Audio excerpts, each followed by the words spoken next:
Ikalimang linggong nakalipas nang pagnilayan natin si Jesus bilang tinapay ng buhay. Mula sa isang kababalaghan ng pagdami ng isda't tinapay, naging aplikasyon ito nang ideklara niya ang kanyang sarili bilang pagkain nagbibigay buhay na walang hanggan. Kaya maraming mga Hudyo ang nadismaya sa kanyang sinabi dahil akala nila na literal na kanin ang kanyang laman at literal na inumin ang kanyang dugo. Sa Ebanghelyo ngayon, dito tinapos ni Jesus ang kanyang mga kasabihan tungkol sa tinapay ng buhay. Hindi ang mga tao ang mga nagduda sa kanya, kundi pati pa rin ang kanyang mga tagasunod. Kaya hinarap niya sila at sinabi na siya ang may salitang nagbibigay buhay.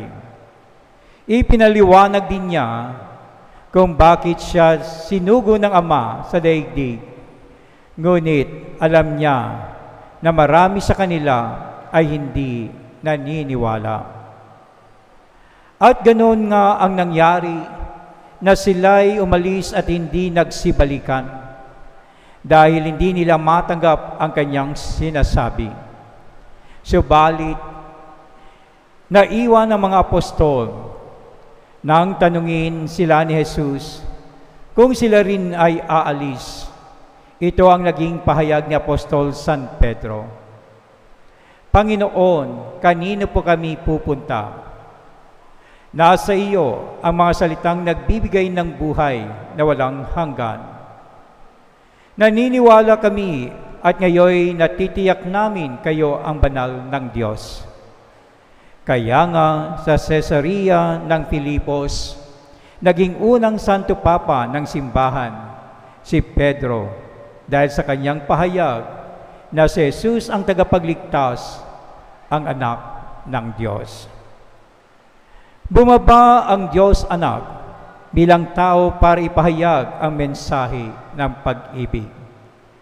At katuparan ito ng pag-aalay ng kanyang sarili sa altar ng krus para sa ating kaligtasan. Kaya nga tuwing ipinagdiriwang natin ang sakramento ng banal na Eucharistia, pinapalulusog tayo ng salita ng Diyos at ang kanyang katawan. Sa unang pagbasa, nagpahayag si Josue sa mga lipi ng Shechem na tanging ang Diyos ang Panginoon ng buhay. At tugon naman ng mga tao ay ang tapat na pagsunod sa Panginoon at hinding pagtatalikod sa Kanya. Sa ikalawang pagbasa, hinimok ni San Pablo na pagtatag ng mga komunidad ng pag-ibig ng Diyos. At makikita dito sa buhay mag-asawa na kung saan ang mga pangako ng sakramento ng kasal ay dapat tuparin ng bawat asawa sa isa't isa na sila'y magmamahalan katulad ng pagmamahal ni Kristo sa simbahan, ang kanyang katawan, at tayo'y mga membro nito. Mga kapatid, ang hamon sa atin ay makinig kay Jesus at isabuhay ang mga pagpapahalagang Kristiyano. Sa ating paglakbay sa mundong ibabaw na ito, naway manalig tayo sa Panginoon. Tanggapin natin siya ng buong puso sa banal na komunyon at ipalaghanap ang kanyang mabuting balita sa ating araw-araw na pamumuhay. Amen.